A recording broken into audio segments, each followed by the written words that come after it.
Well, greetings, everyone, and welcome to a special online event today. It's called Applying Radical Presence to Become an Agent of Blessing, How to Transmute Darkness into Light with Jewish and Buddhist Wisdom Practices.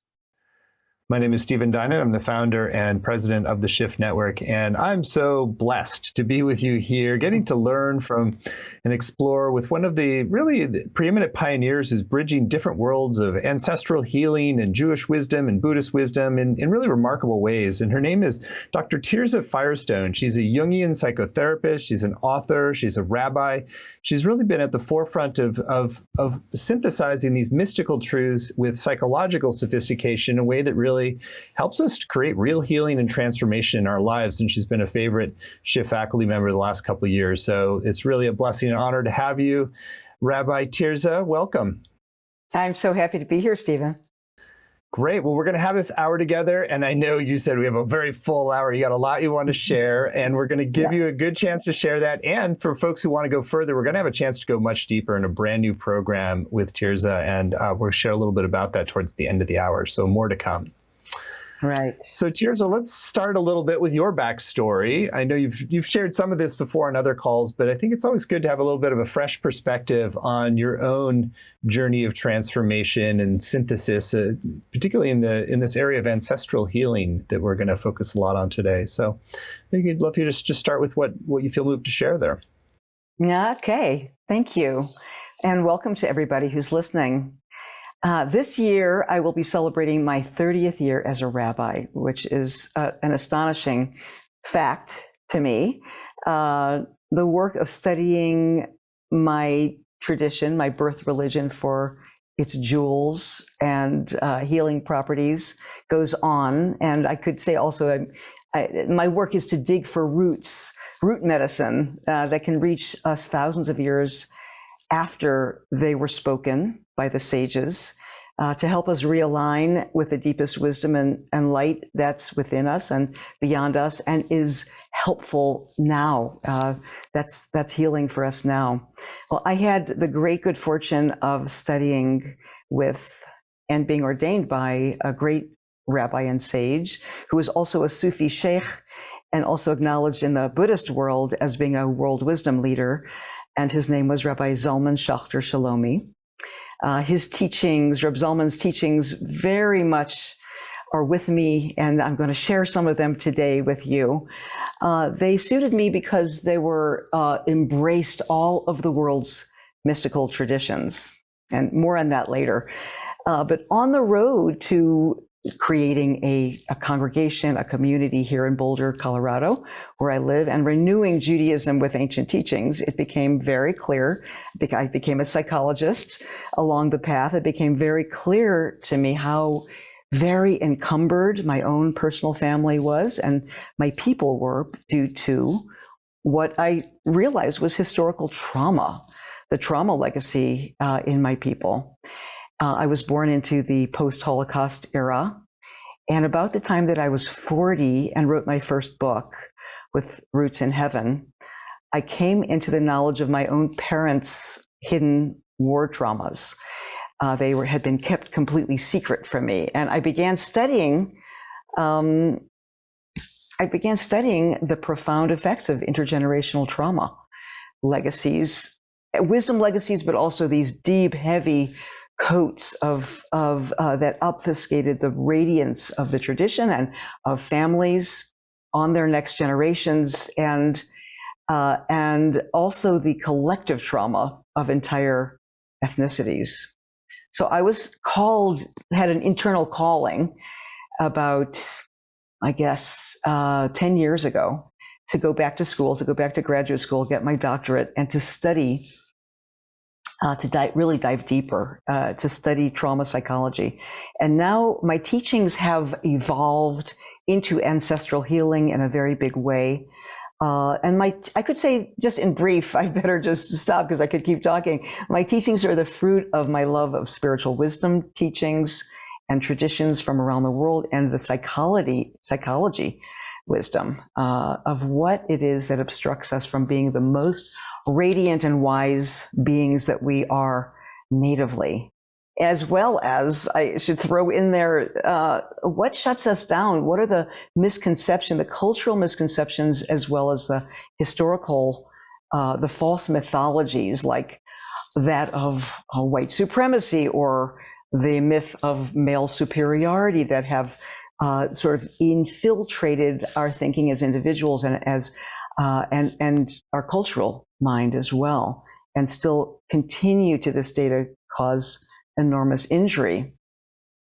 So the intersection of spirituality and psychology, that's where I grew. That's what I love. Well, there's a lot to unpack in your history, and we could spend a lot of time there. But let's focus now on the moving forward. We're in this moment where there's a lot of eruption of collective trauma. We won't even have to go into the specifics around, but it's like people are stressed, they're worried about the future. There's a lot of stuff that's surfacing. So, how can this moment actually be one in which we really take a transformational perspective and begin to consciously work with everything that might be arising and seeing the wider possibility and context for it? Yes, it's absolutely necessary to keep it front and center, the cascade of crises that are occurring in our world, and to also juxtapose them or hold tension with the fact that we're alive in this amazingly rich time in world history. And that richness, to me, in part stems from the opportunity we have to drink, number one, drink from all the world's cultures and wisdom traditions, and what's happening as a phenomenon right now, the reintegration of the feminine principle, which was exiled, we might say, was exiled by most of the world's religions and cultures for really at the beginning of the last millennium. So we have this situation now where women are infusing religious culture, infusing the world of politics, infusing leadership, not as much as we want, for sure, but it is happening. And what are we bringing? What are women and feminine identified people bringing to the world stage right now? In my Jungian background, we call it relatedness. The feeling capacity, the capacity to feel, we call it eros, compassion, embodiment, living from the body, listening to the body intelligence. All of these are transforming the hitherto patriarchal teachings and cultural norms. And this allows for tremendous healing. So we have these eruptions and upheavals on the one hand, and then we have these enormous opportunities to bring to bear the feminine relatedness and body intelligence.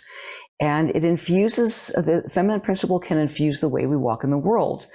And because when we begin to feel and reincorporate body wisdom and our compassionate hearts, to really retrain ourselves in compassion, old wounds begin to heal. And from that place, we remember our innate wisdom and our birthright as radiant beings. Now, what's happening in the world is enormous. We need, and we're going to talk about this today, the power of radical presence, of being present. And we'll talk about that from both the Jewish and the Buddhist perspectives, and what these ancient traditions and their technologies that our ancestors used were, what they have to say to us today, and why are they relevant? I love this term you brought out, radical presence. Actually, my first book was called Radical Spirit, because radical has a dual connotation to it. And so radical presence is not about being some kind of fire-breathing revolutionary. It's really something quite different you mean by that. So why don't you go into that and how it surfaces in both the Jewish and Buddhist wisdom traditions? Yes, I think I'm using the word radical in its etymological sense of being a root. A radical means root in Latin. So we're looking at the roots of things. We're going underground to look at the root healing properties, we could say. And radical presence is rooted in our bodies, is rooted in the moment. We'll get to that in just a minute. But I'm thinking that some of our listeners may be thinking, what? She's a rabbi. Like, what the heck is she doing teaching Buddhist principles? And what do I know about Buddhism? And I have to be completely honest here. What are my creds? I have no creds here other than being a student of Buddhism. I'm not a Buddhist. I am a God-loving Jew. I am a theist. However, I do live in Boulder, Colorado. And that's actually kind of funny because I've lived here for decades. And we have a joke here in Boulder that the water is infused with Buddhist ideologies because we have some very prominent Buddhist institutions here in Boulder, and the Buddhist meditation technologies and leaders are everywhere here. And so we have a running joke about that. But also, years ago, I came into contact with and began to study with a woman named Pema Chodron, who is a Tibetan Buddhist nun. She used to live here in Boulder, and now she lives up in Nova Scotia. Studying with her the practices of the bodhisattva, of the being who, the personality, the person who commits their life to liberating, to alleviating the suffering on the planet, and to return again and again to the planet, incarnation after incarnation, as is the Buddhist ideology, to help this happen, to help the liberation of all. As I was studying with her the 37 practices of the Bodhisattva, it dawned on me how very alike these teachings were to those of my own ancient tradition, Jewish tradition, of the tzaddik, which is a personality who is the righteous, someone who has also turned their life over to alleviate suffering and to the compassionate path to help others.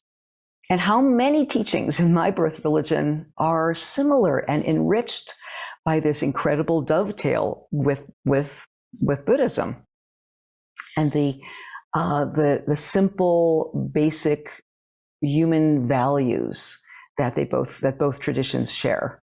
And it's really important that I want to say very clearly, I don't want to conflate these two traditions. They are extremely different. They come from different parts of the world.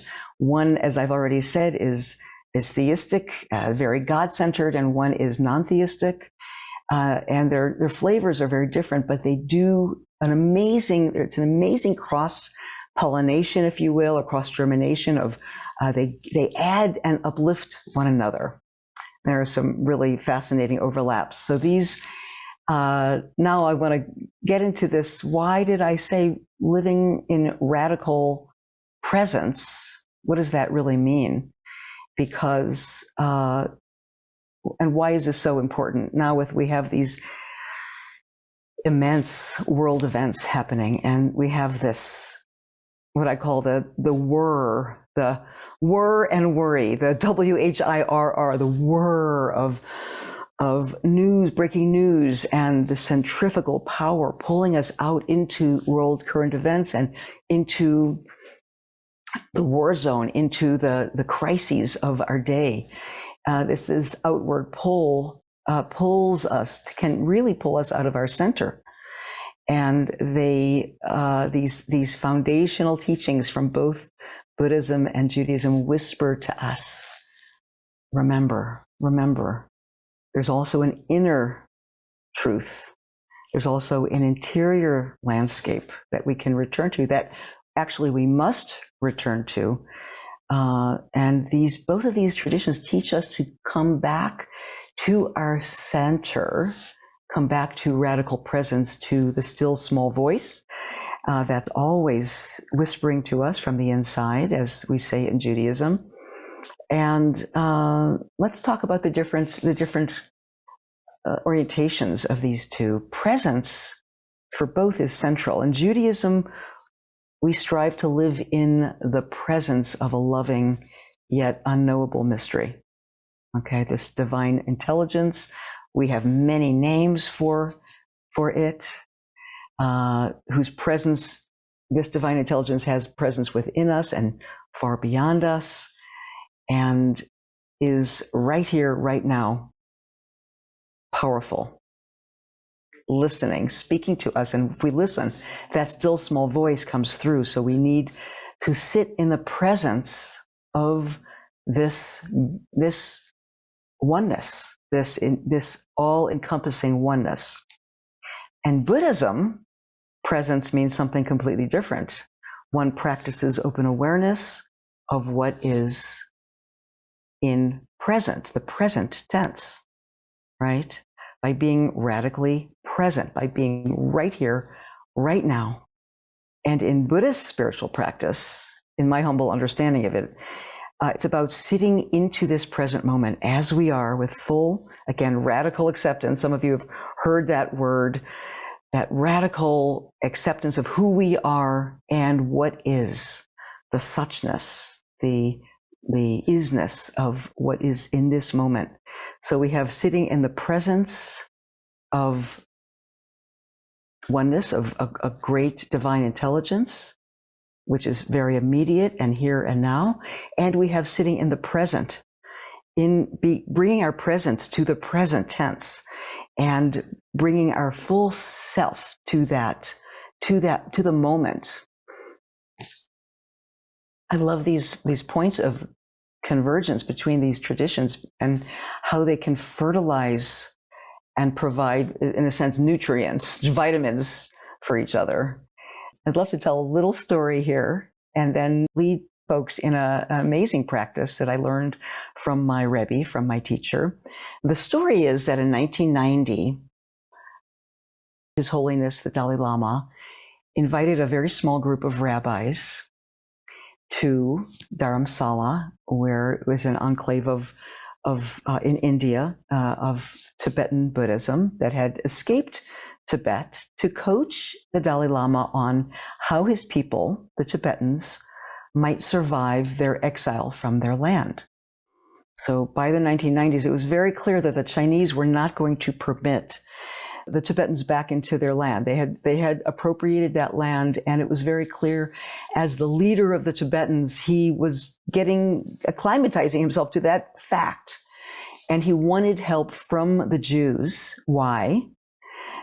Because, and by the way, my teacher was one of those. Reb Zalman was one of those people who was invited to Dharamsala. The Dalai Lama felt that the Jews were, quote unquote, experts in managing life in exile. Because after all, Jews had been exiled from their holy land for 2,000 years and had survived terrible persecution themselves and had somehow miraculously flourished in cultures around the world. And the Dalai Lama wanted to know how the Jews had preserved their faith and their practice. And so what came of that tremendous meeting of minds and hearts, a very great richness ensued. So that's my story, and our embodied practice draws upon a very ancient Jewish ritual. You may have heard of it or seen images of what is called tefillin in Hebrew, or phylacteries. It's also called frontlets. Now, these are said to have stemmed as far back as ancient Egypt. And what are phylacteries? What are tefillin? They are composed of black straps and two small leather boxes with tiny little parchments inscribed inside and tucked into the boxes, inscribed with the prayer, the Shema Yisrael declaration. Is basically a central prayer in Judaism. It's the declaration of oneness, that all is one. There is nothing but the oneness. there is nothing but love. All is love. That's my translation. Now, one of these tiny little boxes, is wrapped on one's arm, and one is placed on the front as a frontlet between the eyes at the third eye.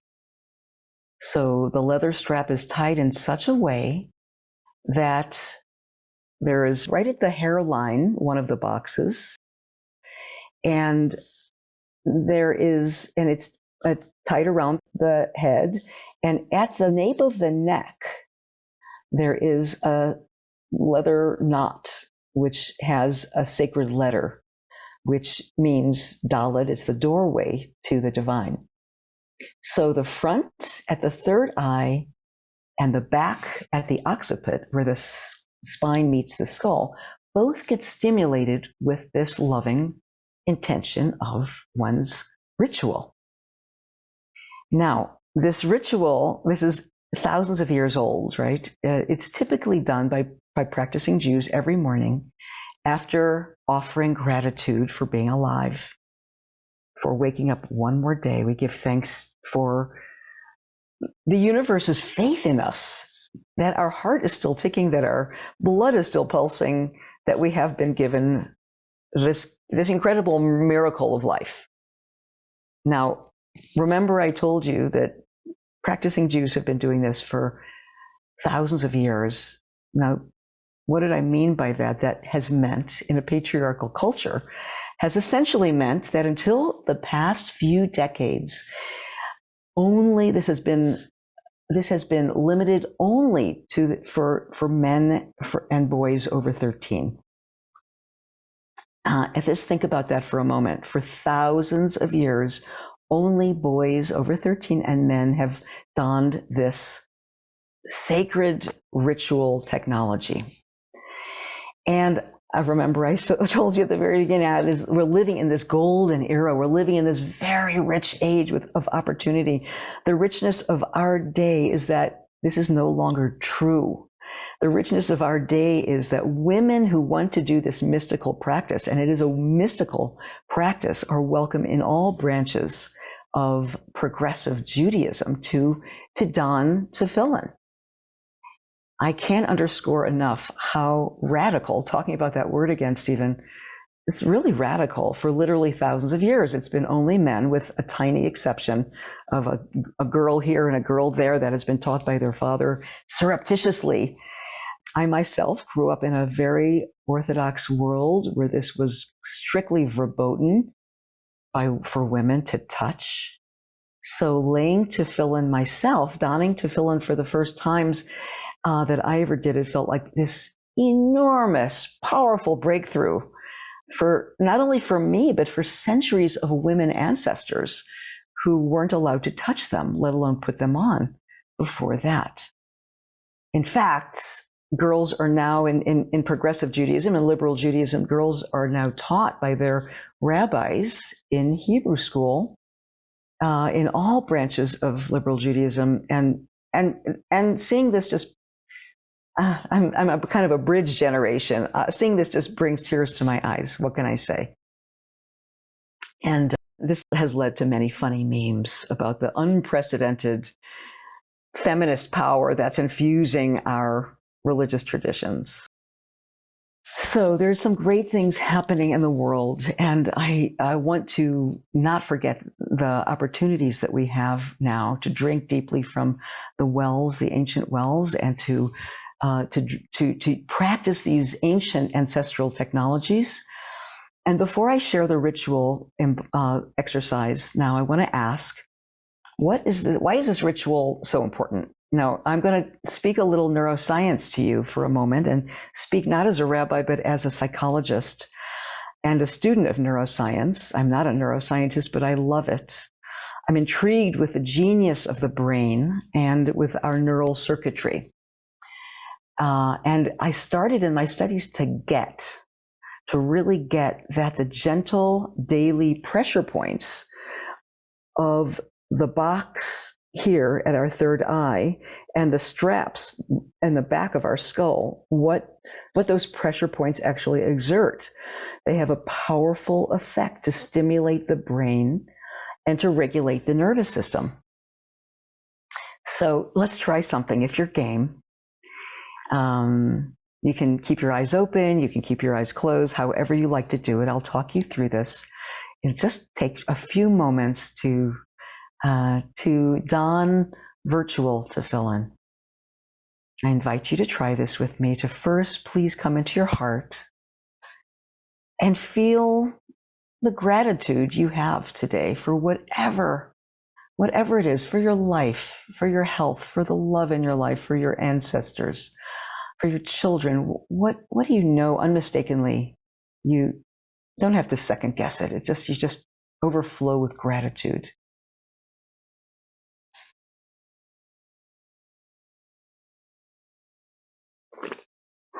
And when we infuse ourselves with that feeling, it starts to shift our brain chemistry right away.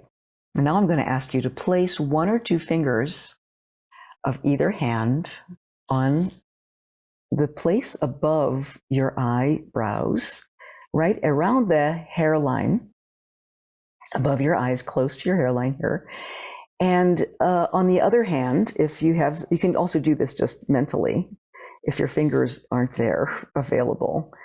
Place 1 or 2 fingers of your hand, of your other hand, on the very nape of your neck, just where your spinal column meets the back of your skull. So you have 2 fingers here and 2 fingers here. So can you see what I'm doing here? I'm just holding. Now, if you're very sensitive, you will feel a little pulsation. That's good. And you'll come to balancing the pulsation. We're going to do something a little bit different here. I want you to take a gentle breath and imagine a mental line connecting your 2 hands.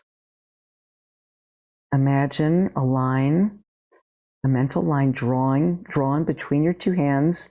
You can connecting these 2 points. You can imagine this line as a ray of light or a healing beam of love running through your head.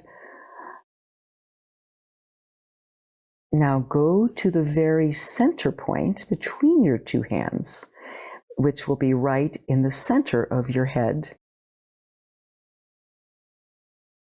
Imagine a little spot, a little space, just at the center between your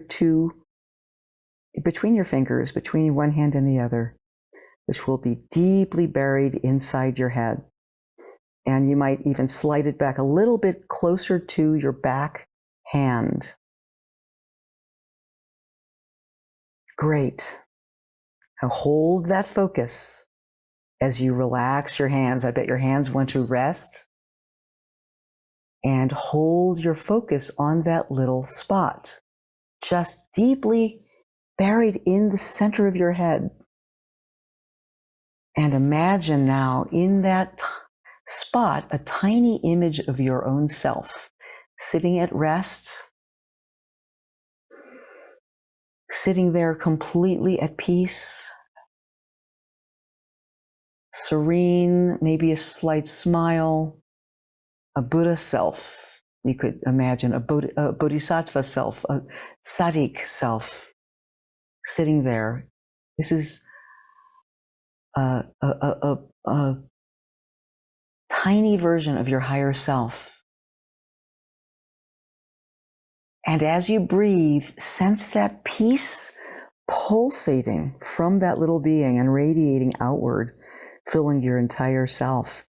First your head and then spreading. Even if you do this for 4 seconds, there is benefit to it, I promise you. Feeling the pulsations from that little seed self. Pulsations of peace and goodness and calm, above all, calm.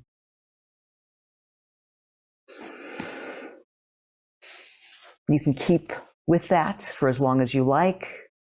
You can reassert your fingers here where the tefillin go, just to strengthen that image, to redraw the line at any point. And with your focus on that tiny seed just between your hands, let's talk. When you're ready, you can open your eyes or come back to our gathering. So this spot that you have identified, that you have focused on, is stimulated by the tefillin, and it's indeed a holy spot. Nestled deep in your brain, this is where your pineal gland sits. Now, what is the pineal gland? The pineal gland is a neuroendocrine organ. It's a brain endocrine organ, deeply ensconced in the brain. and its primary function is letting in light and darkness. In medieval times, it was called the third eye, because like our eyes let in light and darkness, so does the pineal gland. And in cultures around the world, pineal gland is considered to be the doorway or the seat of the soul, the doorway to or the seat of the soul. It's considered to be a gate that leads to inner realms of higher consciousness. And this is the gland that is the melatonin secreting gland. And that's, you've probably heard that enzyme, melatonin, is what helps us sleep at night. And it controls, the pineal gland controls our circadian rhythms. And this has everything to do, this gland has everything to do with illumination or depression, with wakefulness, with dreariness, with how do we metabolize fear? How do we metabolize darkness? Kind of relevant today, for me anyway. I think you will agree. Now, interestingly, the pineal in Hebrew, if we put that in Hebrew, it spells Paniel, Paneel, the face of God. The face of God, or facing God. Perhaps this gland is the seat of our soul, as the ancients said it was. It's like a luminous imago, our ideal imprint of our own inner being, which is natively peaceful and steady and wise. So this is the place that the ancients understood they could go to in their prayers and meditations to rebalance the nervous system. Although they didn't know, I'm sure they didn't know that there was a gland here. They didn't know that there was a way to regulate our nervous system, or that the tefillin was doing that per se, what we know in neuroscience now. But this is precisely what this ancient artifact does. This ancient technology stimulates this place, this whole line from front to back. And of course, in the middle is the pineal gland. So this is a way to rebalance our nervous systems, to realign and remember our divine radiance. What an extraordinary explanation, and thank you for guiding us in that. And so really, it's like we're remembering or anchoring in that God presence at the very center of our whole cascade of events in our body. And so you're sort of kind of like creating all sorts of downstream ripples as you infuse the holy presence, the light presence at that sacred spot, is what I'm hearing. And I think it's also, Stephen, it's stimulating and acknowledging this gland, which has to do with metabolizing darkness. And how do you stay rooted in calm? At the same time, you're doing this kind of alchemy of metabolizing darkness and transmuting darkness into radiance. And that's what we're all about. That's what my work is all about. That's what we all need to be doing now, I think, given the times that we live in. How would you do that in the course of a day when you might have established a certain baseline in the morning, and then all of a sudden you're overwhelmed with different things from the collective, which can also be triggering of unhealed wounds in ourself and our lineage as well?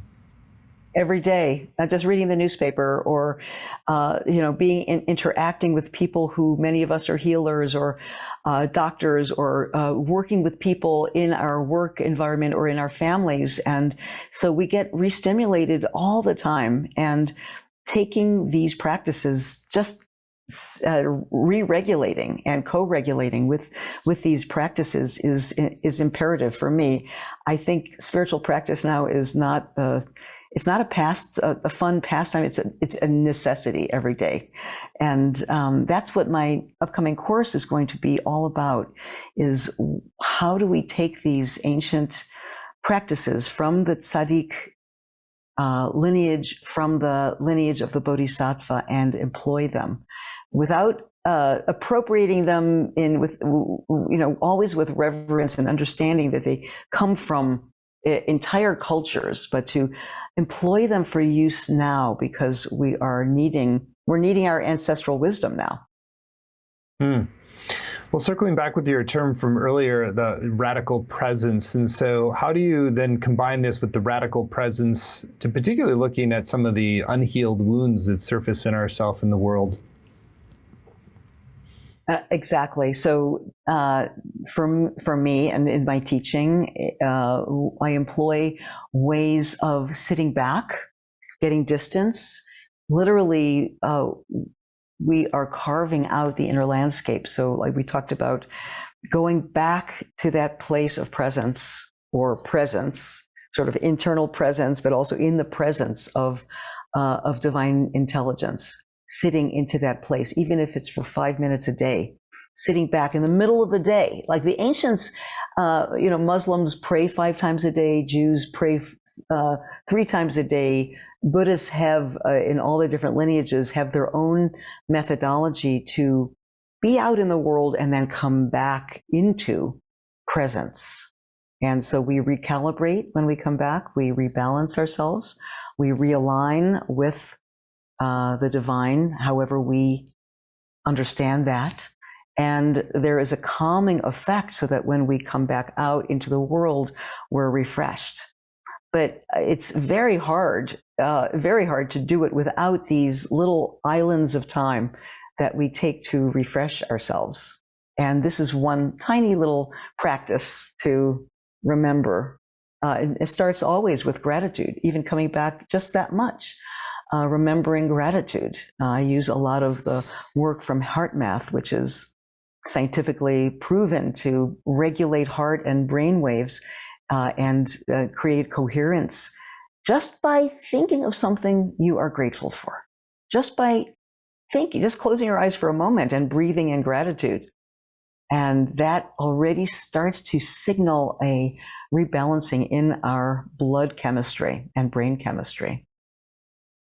It's a beautiful way that this reconnects we were talking about with alchemy, is that like you're surfacing all of these things in the world, but then you're working with the gratitude and the image of the sort of divine self, like it's sort of transmuting that darkness into a higher expression. I just love how you approach spiritual practice, which is really so key for our times. It's very integrative and holistic and compassionate way to engage ourselves in the world. So we're really excited that Tirzah is offering a brand new program with Shift, and it is going to be a beautiful one. And you can find it laid out in detail at ancestralwisdomcourse.com, ancestralwisdomcourse.com.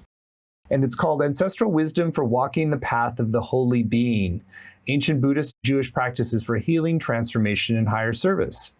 And it's really bringing together these two worlds, the Sadiq, path of the Sadiq, and the path of the Bodhisattva, are both metabolizing the pain and suffering of the world and transmuting that into the light of liberation and healing, and really being able to draw from these traditions in a way that has practical relevance, and transmuting our own suffering in our family lineage, in our own lives, and being of greater service. So, Tirzah, I'd love for you in your own words to share what's the benefit of taking this journey with you, and then I'll call out the module titles so you can give us a little sneak preview of what's coming. Okay. I guess I need to be utterly honest and say this is not altruistic of me. It's for myself. I want to take this journey, and I want sacred community. I want spiritual community to do it with. Because I feel that living in this intensely volatile time that we're in, with crises on all sides, I want to be a warrior. I want to draw from these profound ancestral wisdom traditions, and in a sense cut a path, a warrior path through the fires. So I also feel that these traditions are calling to us now. And so I want to share them, and I want to synthesize them in a way that they're utterly relevant, but that are going to honor where they came from, honor the ancestors. We're always calling in the ancestors.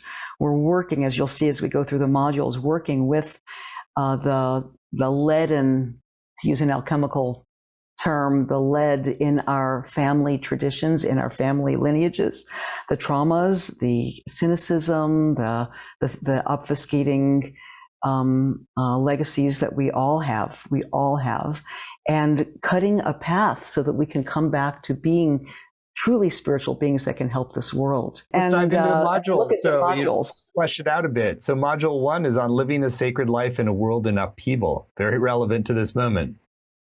Absolutely. In the first module, I'll be outlining the journey ahead, and we'll start to begin to understand the path of the tzaddik. That's the righteous one, the one who lives the just life and lives for others, and the bodhisattva. But not in the old paradigm, but in our paradigm. So that means free from patriarchal overlays and constraints, free from essentialist religious rigidities. And so we begin to juxtapose ancient texts. And in this course, I'm going to be juxtaposing a 14th century Buddhist text, which is phenomenal, which I studied with Pema Chodron, and texts that are thousands of years old from Judaism, and seeing what they have to offer one another. And starting with some in the first module with some sacred technologies from both Buddhism and Judaism. Module 2, constellating forces of darkness on the path of light. As soon as we commit ourselves, have you ever noticed this? That we say, I want to be good. I want to be a being of light. I want to commit to the light within and beyond me. The force of darkness lets loose. Have you ever noticed that there is this equal and opposite reaction? And in module 2, we take on what Carl Jung termed the shadow, what Native American tradition calls Wetiko. I know you're teaching that. Paul Levy is teaching that here at the Shift Network as well. He's a dear friend of mine. We invoke our ancestors who explore and flesh out family patterns and transmissions that impede us on the spiritual path. So everything from shame to rage to dissociation, being shut down or emotionally numb. And we call on the wise and well ancestors to help us.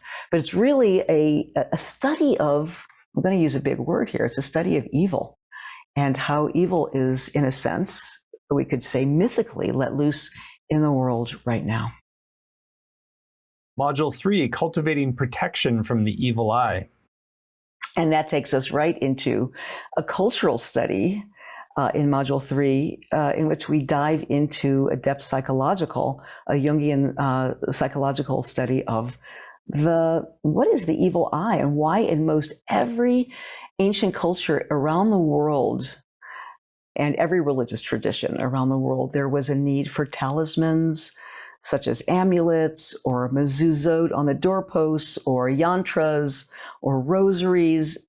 In short, in every tradition, there's a need for protection against these negative influences that many call the evil eye.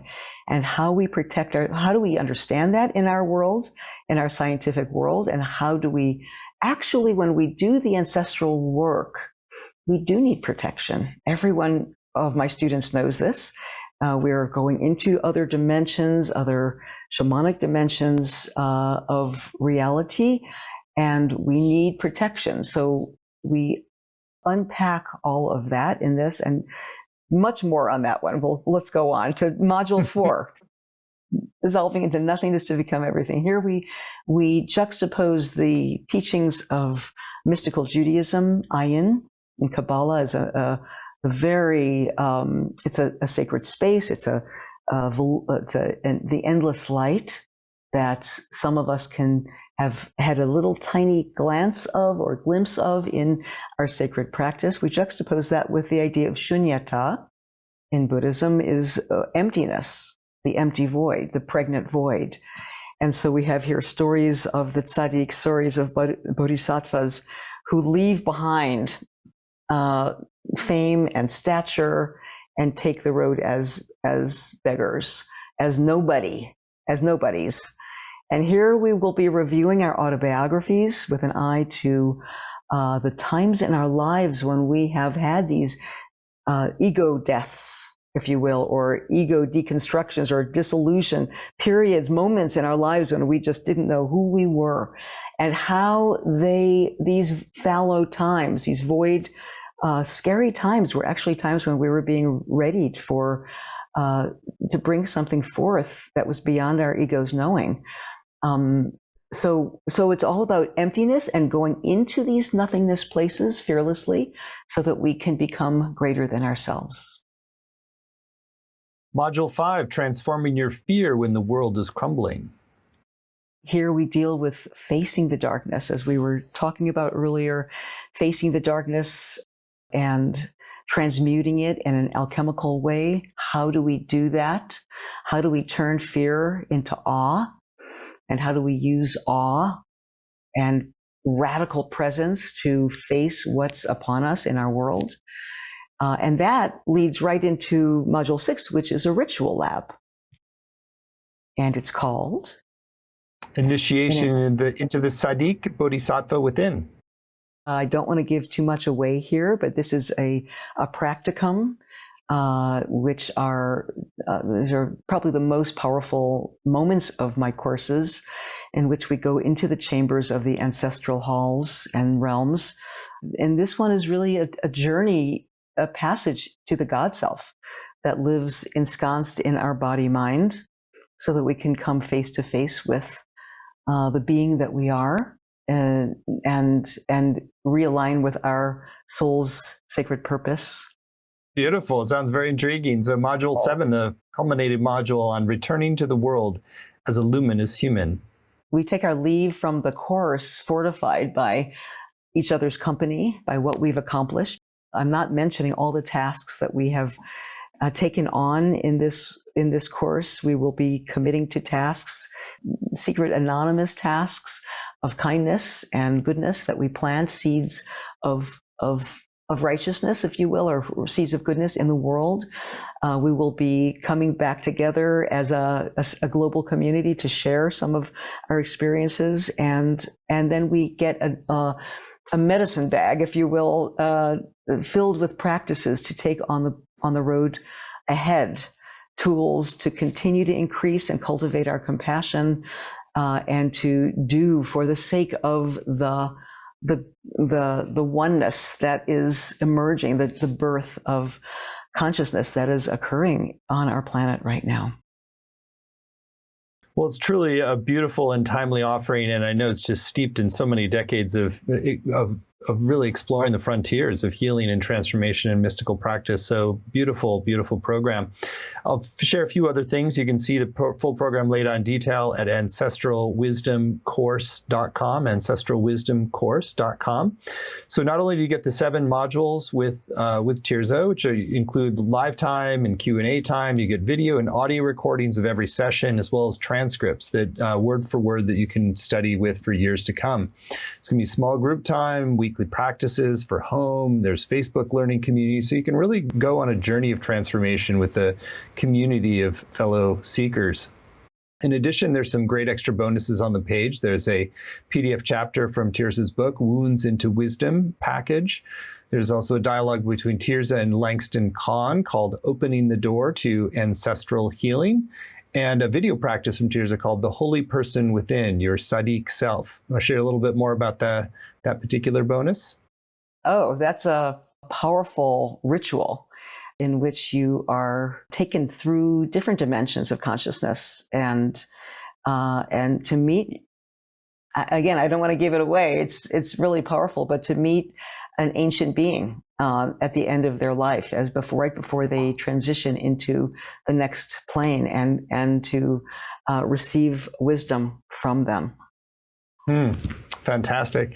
And there's also a special set of bonuses when you sign up by midnight tonight, which is our way to encourage you to make a decision now while you're most connected with what Tirzah has been sharing here today. And you can really make the internal choice about whether it's time to move forward. So if you do move forward today, you will also get 7 curated sessions from 2 different summits, our Ancestral Healing Summit and Mystic Summit. We did this because Tirzah really, her work bridges both. So really working with the ancestral lineages and drawing from the mystical practices so that we can transform into the beings of light and agents of healing that we can be.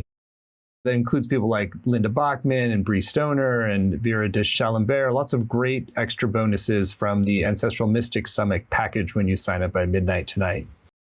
So we've kept the investment really accessible for this program. It's just 3 payments of $109. You save 10% when you pay in full with 1 payment of $297. The course is going to start April 6th and run Wednesdays at 5 Pacific, 8 Eastern. But even if you can't make those live times, you can still get the full value by participating with the transcripts in the community and the recordings as well. So I particularly encourage you to read through the testimonials on the page. People who become students of Rabbi Tirzah are just so blessed because they just feel like she's just helping with so many insightful practices and really creating a whole fabric of sacred wisdom for you to grow into and expand and heal and really blossom into your soul self. And people just really, really love to work with her. So I know you're going to be in good hands and that this program is going to be very transformational and also timely, given the traumas and the collective shadows and darkness that have been erupting. It's really a time to do this deep inner work so that we are each the clear vessels that we can be. So again, you can find all the details at ancestralwisdomcourse.com. And when you sign up by midnight tonight, you get those 7 extra bonuses from the Ancestral Healing and Mystics Summits. So Tirzah, just a couple minutes left. Anything you still want to share with folks who are considering going further with you on this journey? Yes. First, I just want to say thank you, Stephen. It's really a marvel what you're doing and what TSN is doing. I feel like where else could we synthesize all these different traditions and disciplines as vast as ancient mystical wisdom traditions and neuroscience and Jungian psychology and into this moment, into this life that we're living. And so if you are feeling, you the listener, if you're feeling called to take this journey with me, I so look forward to embarking together with all of you in just a few weeks. Every time I offer a course for the Shift Network, I'm so wowed by the depth of wisdom and the depth of learning and creativity that this global community comes forward with. And so I think that this is the moment. The ancestors are calling to us. These ancestral technologies are available to us now. And I hope you will join me and be shoulder to shoulder with me in this profound journey of illumination. And it's not only for personal transformation and illumination, but to illuminate the world around us. Well, amen to that. Thank you for your guidance and leadership and illuminating the world around us and just being such a beautiful, wise soul for all of us. So thank you, Rabbi Tirzah, for this time together. Thank you all for joining, and you are warmly welcome to go further with Rabbi Tirzah at ancestralwisdomcourse.com. And when you sign up by midnight tonight, you get those 7 extra bonuses. So thank you so much. Many blessings. Thanks, Stephen.